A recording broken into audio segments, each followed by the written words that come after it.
Hello, and welcome to December 8th, 2020. Apologies for using the same mug several days in a row, but I just try to have the mug fit whatever sort of story I'm sharing, and that one about the dungeon being a dungeon master was just, I think it's perfect. Today I'm going to share another campaign that I'm rather proud of that I ran. This was with another group of friends, and my then girlfriend, now wife Blaze, was actually a player in this one. So, and it also takes place in the same setting as the Here There Be Science, Here There Be Dragons, but not in the same towns necessarily. It's all underground. It's all in an underground layer. I believe I mentioned before that in that Here There Be Science, Here There Be Dragons story, that I used literature like Charlie and the Chocolate Factory, The Wizard of Oz, maybe a couple others. Those are the main ones I can think of, to inspire, like names of places, to inspire puzzles and encounters and things like that. I doubled down on that here. I have I enjoy literature casually, like American and British literature, literature from other countries, that sort of thing. I was always good at English class, the ones where they have you reading boring, the boring books and everything. I do appreciate them to some degree.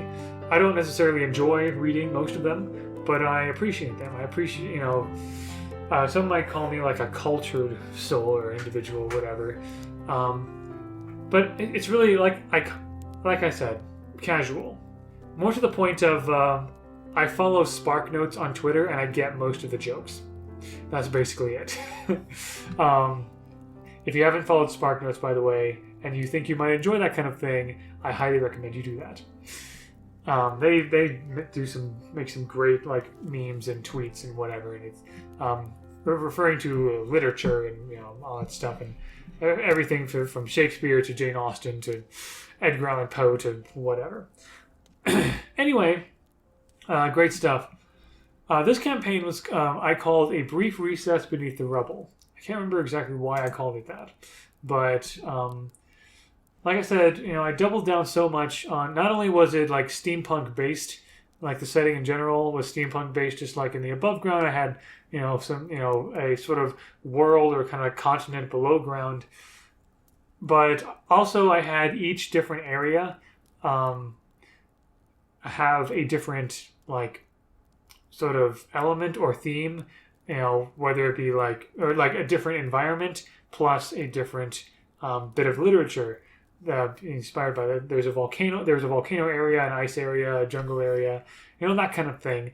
But each one also had a certain book of literature that inspired it, that inspired everything that happened in there. So I'm pretty proud of all of that. And once again, I have notes for some of the first few sessions that I've never gone around to actually writing for myself, writing out the rest of them. But I remember, I have a pretty good memory of most of what I did in there, and I have a lot of paper notes scattered everywhere.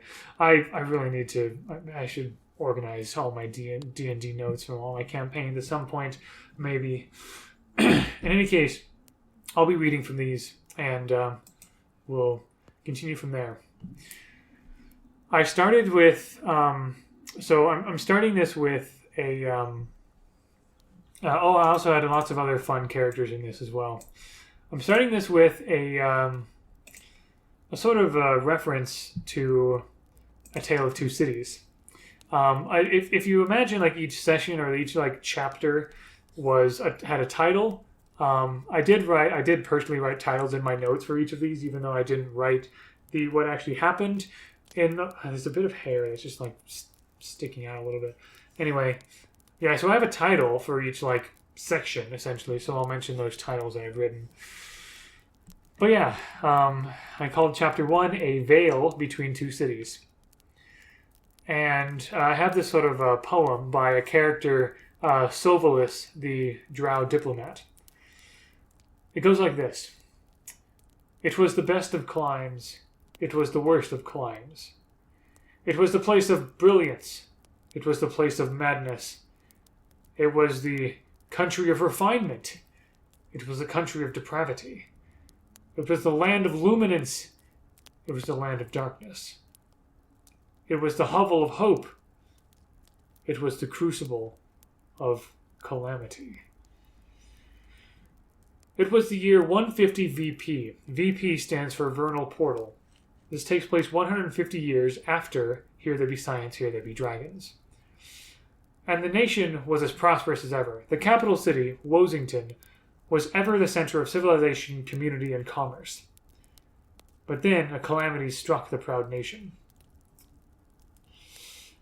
One spring morning, a portal to another plane of existence opened above Capitol Peak, and at the time, Wosington was just a village, and Capitol Peak was the capital.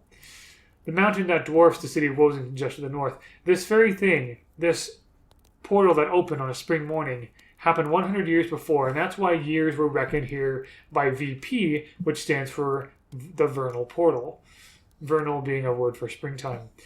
This time, out of the portal came the entire structure that was the old capital before the first portal took it away. The old capital was then dropped on top of the stony peak. Everyone below the peak was afraid, confused, and curious. Explorations to the peak revealed that the old city had become home to a new hostile race, the Githyanki warriors. They soon began preparing their armies to lay waste to the towns below. A few days later, amidst the panic, so basically, like the capital city, like the structure, like the people had to abandon their city in the astral plane in the previous camp, in that Here There Be Science, Here There Be Dragons, and make Wosington the new capital. This time, the Vernal Portal opened up 150 years later and dropped the actual city down. And this time, it was basically a fortress full of Githyanki warriors. And Githyanki are an alien race native to the astral plane. They began preparing their armies to lay waste to the towns below. A few days later, amidst the panic in Wosington, Sovalis, a respected member of the Democratic Court, and one of the very few drow who chose to stay on the surface, sent out a proclamation which read, "My fellow citizens, in light of recent troubling events and seeing that our resources are limited, I have felt it wise to petition my own people, the militaristic drow, to help. I am well aware of the arguments and reasonings of skeptics, but I refuse to leave any option unexhausted. To aid me in this diplomatic mission, I am asking for representatives, skilled citizens with some degree of adventuring experience, to accompany me and my wife, Joynil, to the drow city of Perilous, down in the Subterranean. The Subterranean being the underground continent. We will allow 2 individuals from the surface and 2 more from the novice city of Glundon below us, ensuring that our party provides a diversity of representation to encourage a unity of cause. I will be conducting walk-in interviews in my office continually through the next 48 hours. On the 3rd day, those I've chosen will be contacted directly, and we shall leave immediately for Perilous by way of Glundon." By the way, Perilous based on Paris, Glundon based on London. "I'm well aware of the physical, mental, and political dangers that exist in the Subterranean. But I adamantly believe that this extraterrestrial threat could provide the cause that unites all known citizens of this nation and of its peaceful neighbors. If you possess the skill, the strength, the skill, the courage, and the faith, consider this an open invitation and a call to action. I eagerly await you in my office in the judiciary of Wosington. With deep regards as a humble servant of the people, Ambassador Sovalis." I should also mention as well that the concept for this campaign came about by not just being steampunk, but underworld steampunk, like underground steampunk, like dark steampunk. I was inspired especially by a game, like a browser game called Fallen London, which is this really fascinating world of, an alternative, history of when the city of London was taken by a enormous flock of bats based on some pact that happened, and was taken and stolen down a mile underground. And all sorts of crazy, steampunk, eldritch weirdness happens down there. It's such a cool setting, and I used that as inspiration for the Subterranean area here. A good part of the Subterranean is, a fair amount of Subterranean is civilized, but a lot of it is not, and very dangerous. Anyway, many would-be adventurers answered Sovalis' call, including 2 of our heroes. First, Dr. Phoebe Appleton, a half-elf cleric from the port city of Sonasi to the northeast. She was, I say cleric because I used this was more, I used more steampunk flavor than I did with more the industrial steampunk flavor in this campaign than I did with Here There Be Science, Here There Be Dragons. So anyway, from the port city of Sonasi to the northeast, she was raised in poverty by a woman who made and distributed many home remedies for all injuries and ailments. When Phoebe came of age, she promised herself that she would never be poor again and made her living as a doctor, a cleric. To be honest, she is a sort of a quack doctor or snake oil doctor. So that's also why cleric is in quotes. Since she never got a formal degree. Even so, her determination and her charm brought her out of rags into riches. Her best commodity is her homemade specialty, Appleton's Fabulous Elixir. It really works. No, really. Next, Gregory the Great, a human performance magician, homebrew mix of bard and rogue that I worked with this player, good friend of mine, to make, who also came from humble circumstances. In this case, from slavery by the evil Drow. At first, at least he believes they're evil. In this campaign, not all Drow are evil, as shown by the Ambassador Sovolus and his wife Joynil. Anyway, but now he's made a living on making a show of his tricks wherever he finds himself. Quite a charismatic gentleman, top hat and all, he looked for any chance to share his talents with all people, for there's a lot of money and fame to be gotten from all people. Despite his ambitions, Gregory the Great is always happy to be of service, especially to a lovely young lady such as Dr. Phoebe Appleton. So I think it was that the doctor convinced Gregory to come with her to help out on this quest. So yeah, there you go. These characters entered the judiciary one right after the other, and the aging dwarf cleric Ilda directed them to Sovolus's office. And anytime players went into the judiciary, the capital, or the capital of Wolsington as well, I had this funny bit where I do go up those stairs, take a right, left, 3 rights, another left, down 2 flights of stairs and to the right. Second door to your left, turn right, and then straight ahead to the first door on your right. Luckily, there were signs in all the hallways of Sovolus's office, so no one would get lost. Sovolus was impressed by these 2 charismatic characters and decided they would be the service representatives in this diplomatic mission. He contacted them both the next morning. To those who live on the surface, the underground realm is called the Subterrace, while the Subterranean natives prefer the term Underland. Whatever you call it, Sovolus sent proclamations to the underground city of Glundon, home to gnomes and dwarves.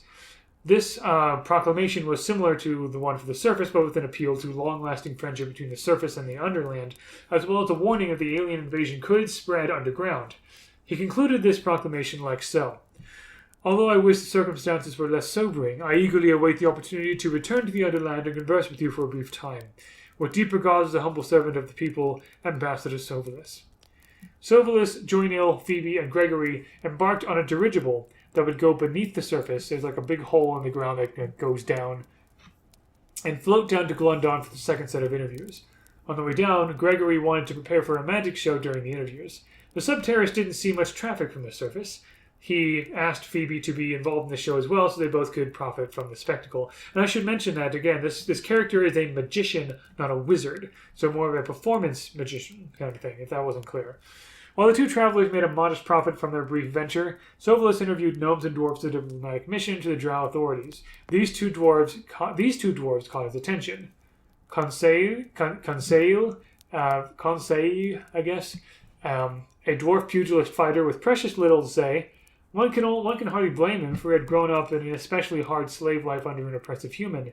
He proved his strength at an early age and was soon forced to engage in fistfights for entertainment. At one particular fight, a gnomish woman named Tinks sabotaged the match with one of her gadgets and won the money she desperately needed. Conseil, I'll just say Conseil, confronted her, having been the victim of her sabotage, demanding she buy his freedom.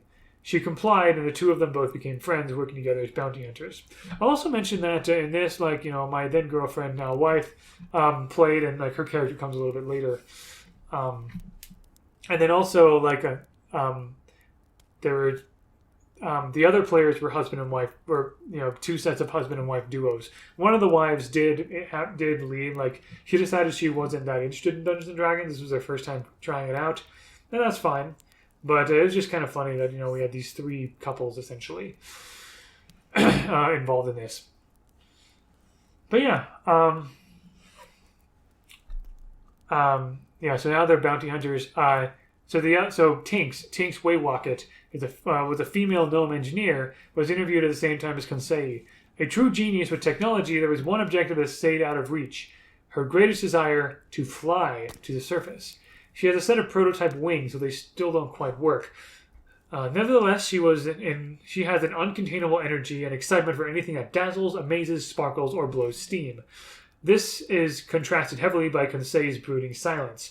She does more than enough talking for the two of them. Sovalis, impressed by this duo, invited them to the dirigible. Tinks was especially fascinated by this flying contraption, as well as the metal automaton who was piloting the helm.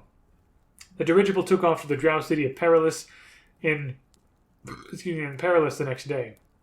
Between the industrial Glundon and the cruel beauty of Perilous, a deep gorge cuts through the earth, forming a great chasm, a giant veil between the two cities. A veil between two cities. Over the previous few days, Sovalis had become reminiscent of his, had reminisced of his underland home and had written a poem, That Veil Between Two Cities, about his thoughts, which I read earlier, which he read to his wife and the four adventurers who accompanied him on the way to Perilous. So again, that was a poem I read at the beginning. As the dirigible was flying above the chasm, it was struck by a giant unseen force. Explosions from an engine room and a terrible ripping sound came from above the characters' heads. The ship was under attack and it wouldn't last for long. Our heroes quickly gathered their belongings from the rooms just as steams of green corrosive acid ripped through the wooden and metal carriage of the ship. Phoebe, having lost the heels and her shoes to the acid, couldn't get back in time before the ship tore apart in two pieces. Phoebe was on one half, and while the rest of the party was on the other. Tinks and Konsei worked together with a grappling gun to attach themselves to the chasm wall.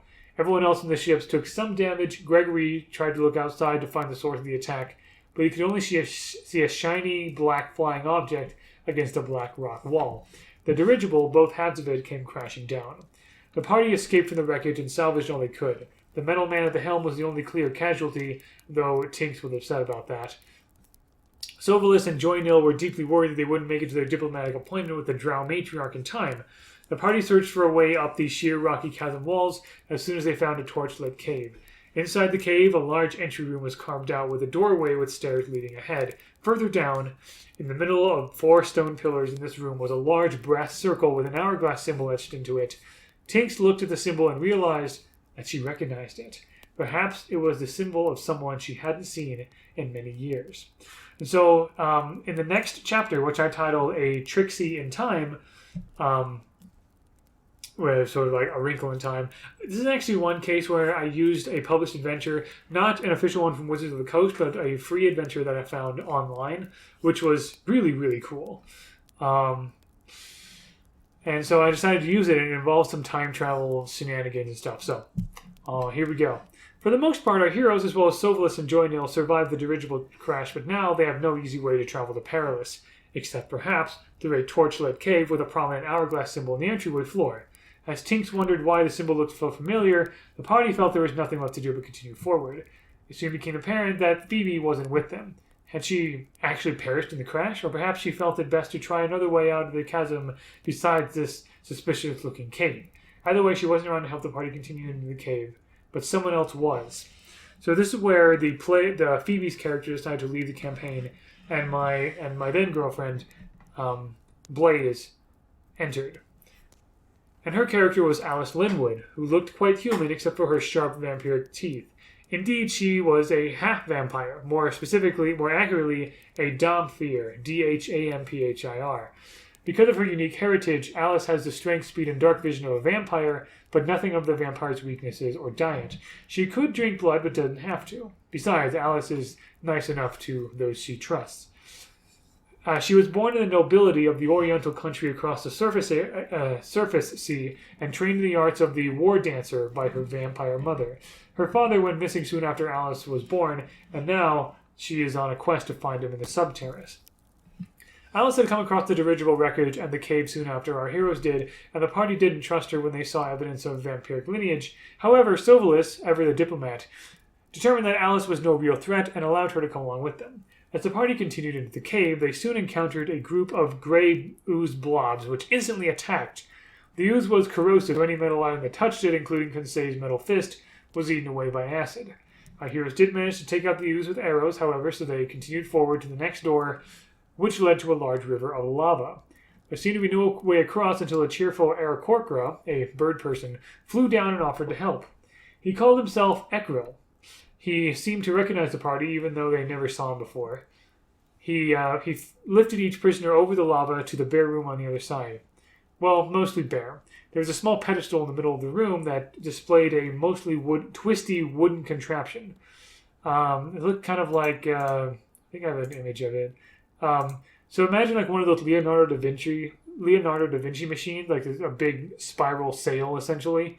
Tinks and Gregory were especially fascinated by it, but found it really didn't do anything. Gregory decided to toy with it by turning it one way, then another, and then spinning it into the air. The contraption glided until it crashed. Our heroes moved on. The next room was more intriguing. There were 3 large pistons behind a thick mesh screen. In the middle of the room was a button surrounded by blue runes. Ekril encouraged the players to press it, and, though suspicious, they did so. In a flash of light, the party found themselves back in the first room with the hourglass symbol. The players were confused, but Sovalis was overjoyed. Now he and Joinil had a way back up the chasm, thanks to Ekril. Ekril was happy to help lift everyone out of the chasm, albeit one by one, and finally got out of the cave himself, but then the cave entrance started to close in on them. Sovalis, Joinil, and Ekril were the first to escape, but none of the players could get out in time. The drow and the Aarakocra were out, but the players were stuck. Tinks heard a voice inside her head. "Oh, it's you. I wondered if I would see you again. Won't this be fun?" I will say I added the walls closing in and everything because I realized when I was running the adventure that the players could just leave now, and I didn't want them to because they hadn't yet seen the most exciting parts of the dungeon. So I railroaded them a bit, but I think the players still had fun or whatever. I do try to avoid those kind of things and just go with it. If people I'm more easygoing about it now. If people avoid something, they avoid something.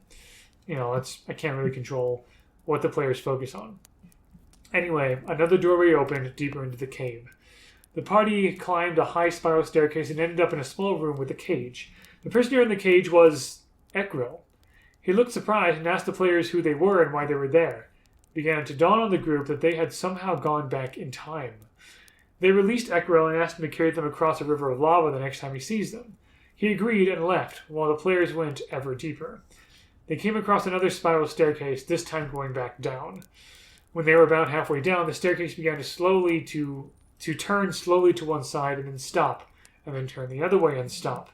And finally, the staircase spun rapidly, and the party had the feeling that the staircase was lifting itself up and then gliding back down. The players had a second realization. Everything Gregory did to that helicopter contraption was happening to the staircase. The staircase crashed and everyone took substantial damage from falling rocks. This is a dungeon where actions have where innocent actions have unforeseen consequences, which I thought was really cool.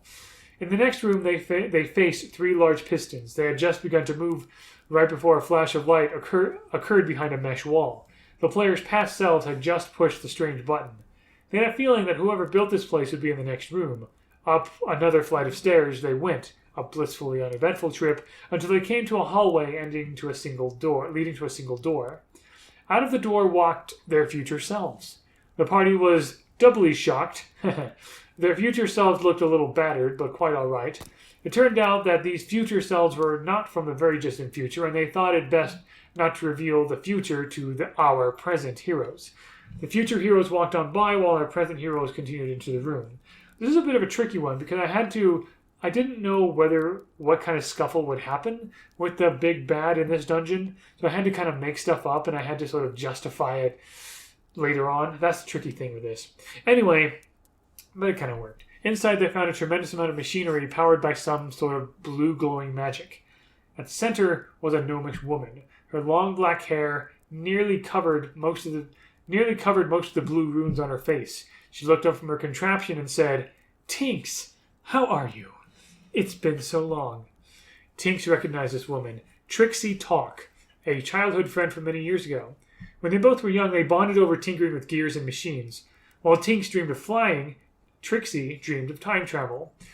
Now, many years later, Trixie had accomplished her goal, but Tinks had not. "Well, isn't it the darndest thing," Trixie remarked. "I've been able to realize my dream of time travel, and yet you still haven't learned to fly." Ha! How funny. Isn't life so strange? The craziest thing is, I've even learned how to fly in my spare time. By this time, Trix was a terrible mixture of embarrassment and rage. "Well," Trixie continued, "I haven't learned to fly. Rather, I built something that would let me fly. It must be crawling around somewhere out in the chasm." At first, the players thought Trixie wasn't so bad, although Tinks would agree. They changed their minds, however, when they realized that Trixie wanted to alter major events in history for her benefit. Also, she said she had to kill them right then and there to prevent her secrets from getting out. Conseil grappled her and threw her to the ground. Gregory searched the room for valuables and found a nice-looking pocket watch. Conseil and Tinks knocked Trixie out easily before she could cast any spells in retaliation. However, soon after she became unconscious, the runes on her face started to glow and the machinery started to react, even exploding. The blast and shrapnel caused a few cuts and bruises, but the party made it out alive, just in time to see their recent past selves coming up the stairs. And, time loop kind of thing. Our heroes were soon able to find the cave entrance again and get it open. They got out of the cave and saw that Sovalis, Joynil, and Ekril had already gone. As they began to deliberate on how to get out of the chasm, they heard a glittering, shimmering sound accompanied by the flapping of large, heavy wings. Towering above them was a crystalline dragon.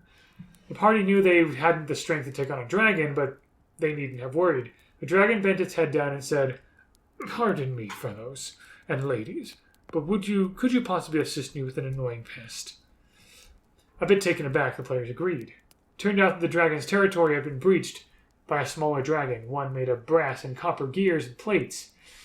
Feeling weak and injured from their adventure in Trixie's cave, the party asked if they could rest first. The dragon agreed to watch over them, and our heroic adventurers took a few hours' rest on the chasm floor to prepare for another adventure. Let's see here. Where are we at? We're at about 28 minutes. I could go on. There's a lot that happened.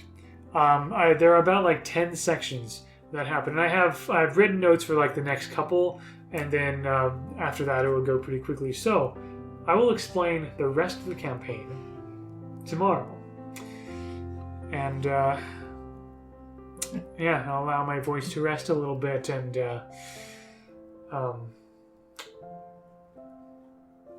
not sure where I was going with that.